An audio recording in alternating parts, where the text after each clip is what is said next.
Guys, I feel like the literary angels have bopped us on the head. So many good books are coming out in 2026. I'm talking Valeria Luiselli, I'm talking Claudia Pinheiro, Jeanette Winterson, and Pad Ratty Daddy. I feel like there are also a lot of interesting debut novels coming out, and I'm just like super excited to dive right in. So let's do that. I'm gonna go over some highly anticipated literary fiction releases coming out in 2026. I am very nosy. So scouring the internet for all of these new releases is like actually one of my favorite things. And I am really excited about the things that are being published this year. I'm gonna start off from January and work our way to about September. Some of these books I've actually already read and have been crowned some of my favorites of 2025. Spoiler alert. Let's do it. In January, the first book that I am very excited for is Lost Lamb by Madeline Cash.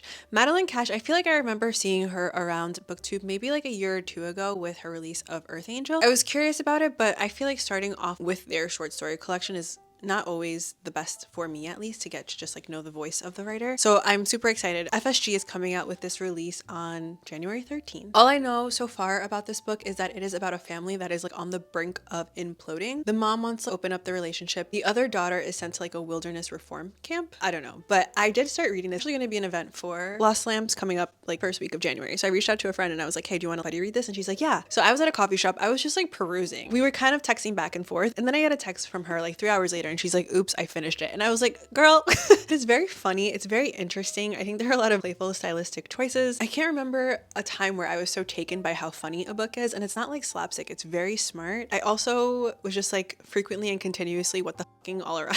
Quite absurd. Has like very fun prose that cartwheels around. I'm really excited for like a fun start to my reading year. I think this is going to be a good one. So the next one is The Old Fire by Elisa Schwa Dusepin, and it is translated by Anissa Abbas Higgins. This one is comped as being a book for fans of Elena Ferrante and Katie Kitamura.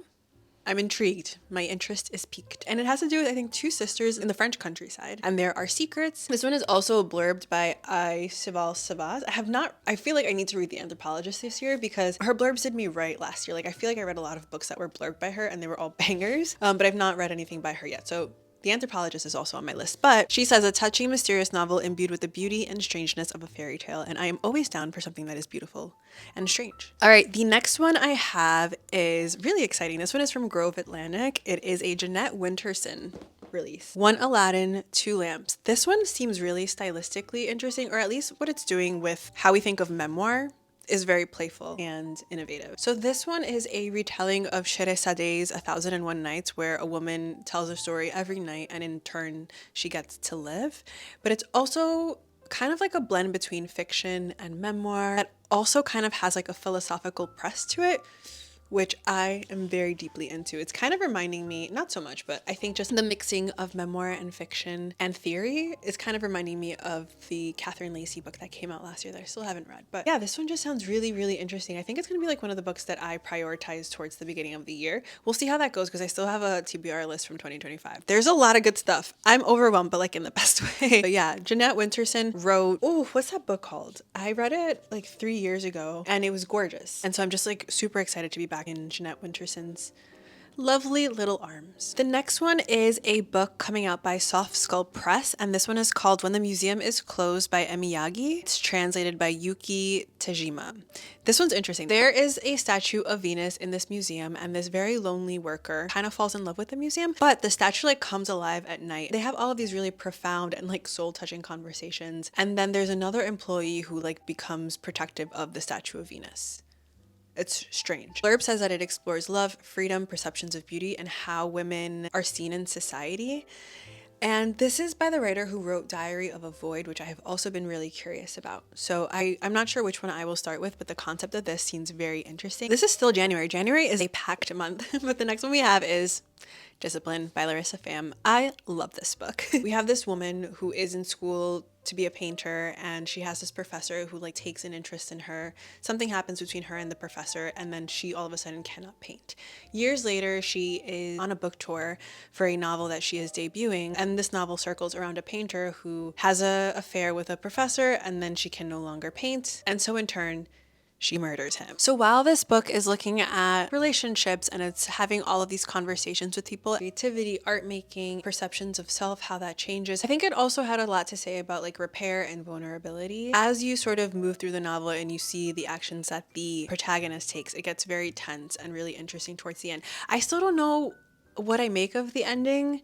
And I feel like I need to have conversations with people to figure out what it means. But it was a book that I didn't want to stop reading. I felt like there were so many interesting things that Fam was playing with in the novel. And it was like a lot of fun. So this one's coming out January 20th, a day before my birthday. If we have similar taste, I think you should read it. The last book I have for pub in January is a book coming out by SJP Press. It's one of these books about a woman contemplating all her relationships, and I think she's in an affair. Room 706 by Ellie Levinson. This one takes place in London, and it's about a woman who's in a marriage. She's also in an affair. She is having like a rendezvous with the person that she's having an affair with, and then all of a sudden the hotel is like under siege. In the time that they are held captive, she's interrogating her marriage, she's interrogating the affair, she's interrogating desire, she's interrogating womanhood. Everything I love in a novel. Sarah Jessica Parker calls it a gripping interrogation of womanhood. Sign me up. This is exactly what I like in a novel. I'm really, really excited to get into it. Moving into February, the first book on my list, Transversal by Maria Popova.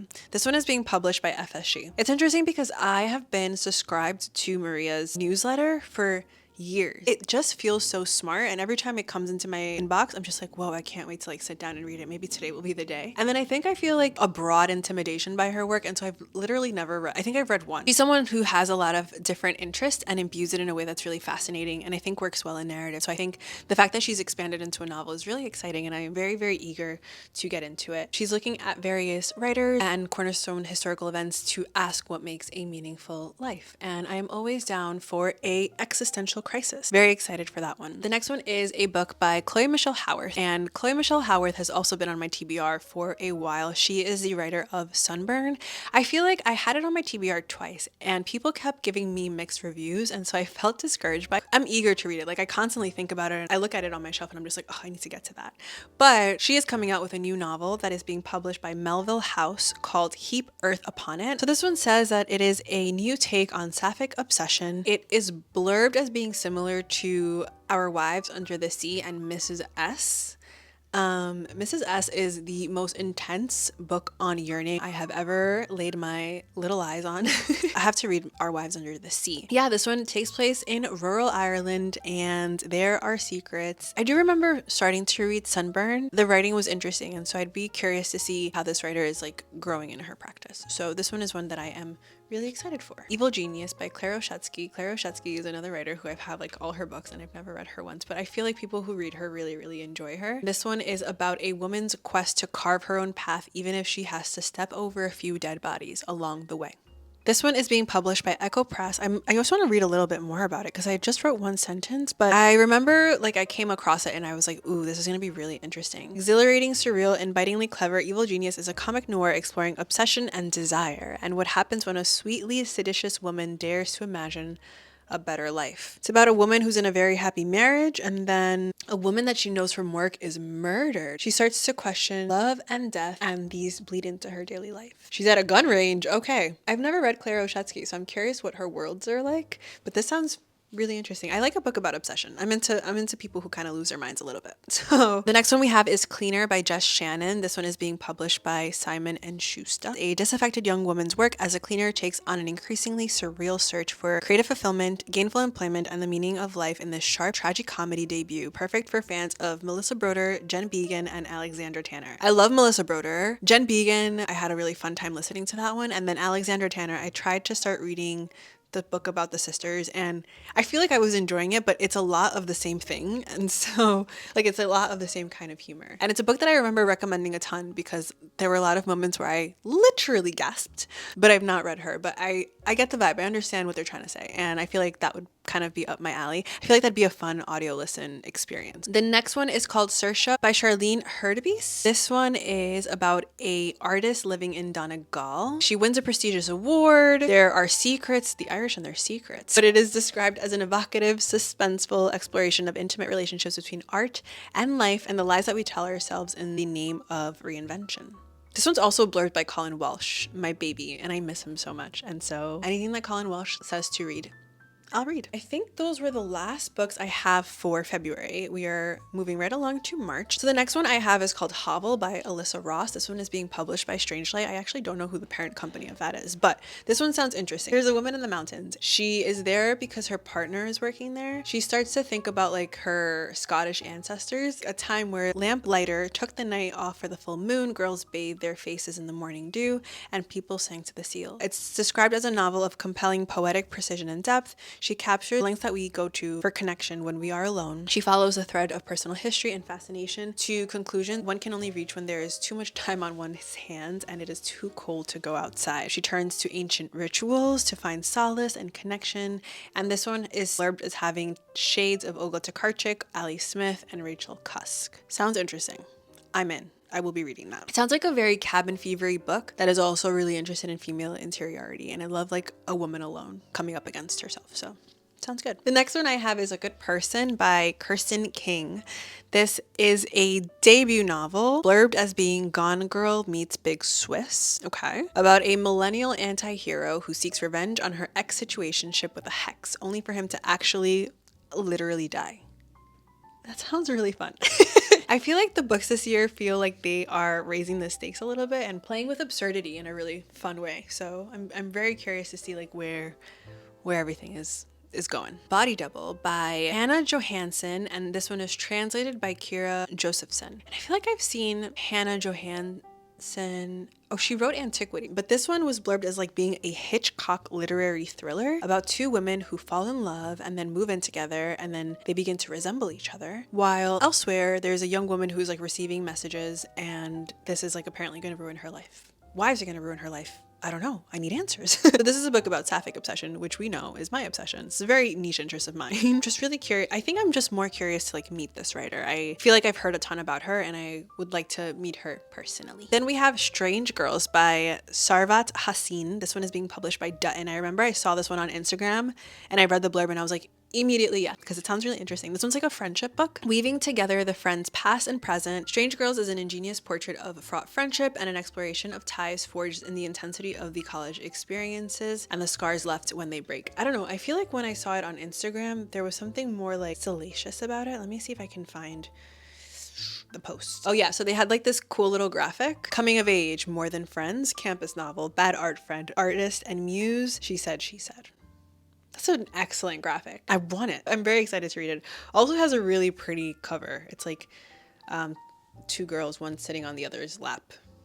I love it. I love it. I am very easily swayed by good marketing. So, all right, that was everything for March. Moving into April, oh my God. One that I have sort of shed my dignity for a little bit. Did I email Doubleday? And then when they didn't respond, did I slide into their DMs? Absolutely, I did. But I would do anything for Rad Patty Daddy, so. This one is London Falling by Patrick Radden Keefe. Patrick Radden Keefe is Boo. He's bae. I read Say Nothing 2 years ago. It was a book that I like took when I went to the Catskills with my family, and I was like, all right, guys, bye. I've never been so riveted by a piece of nonfiction, and I kind of hold it as not only like my favorite piece of nonfiction, but a favorite book of all time. I think it was just so excellently done. I'm very excited to read anything else that my husband wants to give the world. So this one is an account of a family devastated by the sudden death of their 19-year-old son, only to discover that he had a secret life which drew him to like London's underground. I mean, on the surface, like I don't have any stake in this particular story, but I know that if PRK is touching this book, it's going to be gold. So I want to be involved. I want to read it. But yeah, I have begged and Doubleday is playing really hard to get. So I might just have to pre-order and wait until April. But no one texts me the first weekend of April because I will be busy reading this book. The next one I have is Everything Will Be Beautiful by Louise Nealon. Louise Nealon wrote Snowflake, and that was a book that I listened to on audio like 2-3 years ago. I remember it being such a special, tender book. And I feel like she's kind of underrated, but I really, really enjoy how she explores kind of dark things, but in a way that always feels really soft. This is an Irish novel about families and secrets. It is told through the perspective of 3 different women. This is an unforgettable story of love and family, heartbreak and hope, and who we become after we pick up the pieces. I'm just excited to be back in Nealon's world. I think she's such a special writer. And this one is being published by Harper. This one's like a plottier novel that I have on my list, but it is called Far and Few Between by Jan Carson. It's also being published by Doubleday. Doubleday's not bad. They're just hard to get in contact with. This one is interesting because it's like an alternate version of Northern Ireland's recent past. Prime Minister with a mad plan to create a new country, an archipelago of haunted islands, a community seeking refuge from the troubles, the perfect place to escape, or so it seems. I'm curious about it. The book in April we have is Yesteryear by Caro Claire Burke, a woman who is like a influencer, cosplays the very crunchy granola life. She's a trad wife, I'm sorry, and she has like this crunchy granola life, and then all of a sudden she ends up in like the 1800s and has to confront the realities of the kind of life that she's been cosplaying this whole time. She doesn't know how she got there or why, but then she has to figure out how to live. It's a gripping and electrifying novel that is as darkly funny as it is frightening. Yesteryear is a gimlet-eyed look at tradition, fame, faith, and the grand performance of womanhood. I also saw Anne Hathaway reading from it, or reading from the blurb of it, or at least opening a PR package from it, and I think she's going to be involved with this in some way, and Anne Hathaway is my queen. So, but generally speaking, this sounds really, really fascinating. We are finally in May. The next book I have coming out in May is called Said the Dead by Doreen Negrifa. This is a book by the writer who wrote A Ghost in the Throat, which is a book that I have had on my list that I want to read, but I'm kind of afraid of. This one seems a bit more tame, but just like by a hair. So this one is about a woman who feels a connection to the former inhabitants of this asylum in Cork. It has beautiful poetic writing and is about how we reclaim the stories of women. I remember just like opening up a page of this and being very taken by the way that the writer saw the world, how she wrote about it, and so I'm really excited. This sounds interesting, but it sounds a bit easier than a woman drinking the blood of her dead lover, you know? Next one I have is a book by one of my favorite poets, Shayla Sabri. Shayla wrote Field Study, and that's like one of the greatest little books ever. I can't remember how many times I've read it, but it's a couple of times. Has one of the greatest first pages ever. And this one is Turn Where, A Geography of Home, and it is being published by Dial Press. There are lines drawn to Saidiya Hartman and Imani Perry. So this one is about like her conceptualization of home and what it means to live in a place that was never intended for you to belong or survive. Carving out space for her own through clear-eyed observation and fearless revelation. I will read anything that Shayla writes, and so I'm very excited for this one to come out. This summer is going to be a fun time because we have the first book that's coming out by Charco Press, Cathedrals by Claudia Piñero. This one is translated by Frances Riddle. I don't really need to know what it's about. If it's Claudia Piñero, I'm probably going to read it, but this one, I think it's like the same sort of vibe where it's looking at family secrets and social prejudice, the ideologies and institutions that affect our inner worlds, and delivers a brave, moving novel that strikes at the heart of these private dramas. So I'm really excited for a new book by her. June, we have a couple of interesting books as well. The first one I have is Pool House by Mary H.K. Choi. This one is being published by Flatiron, and this is like a mother-daughter novel. Pool House is a course charted through the wilderness of motherhood, a story about the challenges of navigating class, fame, burgeoning sexuality, and grief as two women grapple with what it means to grow up and grow older in Hollywood. This one is about mothers and daughters and the complexity of their relationships. I will eat up any kind of like complicated mother-daughter relationship book. Girls Gone by Sonia Feldman. This one is being published by Random House. A hypnotic debut about the pivotal summer that shatters the delicate balance between three best friends. I feel like this one I put on my list because I like the cover a lot. Again, very susceptible to good marketing. So I also feel like this one is pretty popular on TikTok. Like I feel like I follow like 2 people on TikTok who have been documenting their process in writing a novel.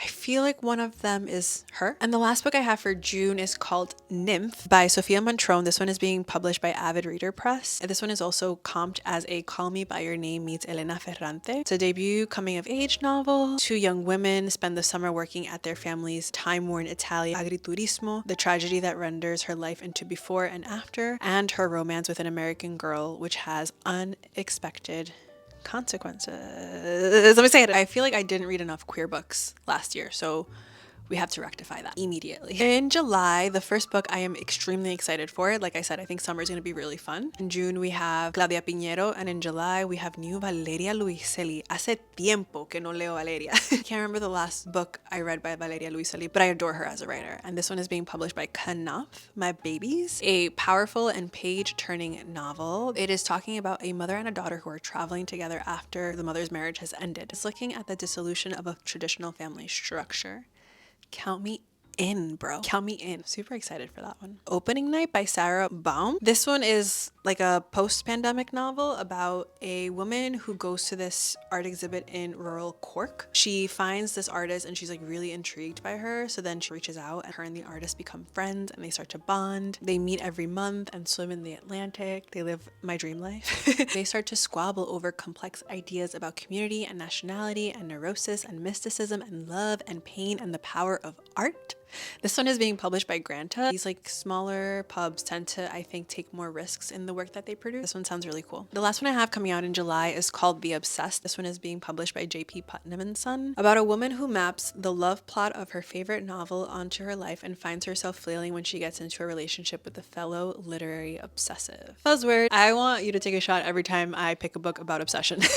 Sounds fun. Sounds like it's right up my alley. In August, I have one book, and this is one of those TikTok books that I was talking about, but this one is called Unprecedented Times by Malavika Cannon, and this one is being published by Henry Holt and Co. This one captures beauty, humor, pain, and straight up chaos that exists in the relationship between best friends and lovers, mothers and daughters, and between storytellers and themselves. Cannon's fresh, arresting novel is a testament to the power of self-narrative for Gen Z American women, of writing oneself into existence where no previous scripts exists. This sounds actually really, really cool, and it was just kind of cool to see her process of writing this novel, so it is one that I am actually really, really excited for. The last book I have is a Louise Kennedy book. This one is called Stations. It's coming out in September by Bloomsbury. This is from the author of Trespasses. I feel like Trespasses and all of the Sally Rooney books were kind of my entry point into my deep love for Irish literature, so it's really kind of nice to come back to the beginning and just see what new things Louise Kennedy is publishing. This is not the last thing she's published since Trespasses. I believe she's come out with a short story collection,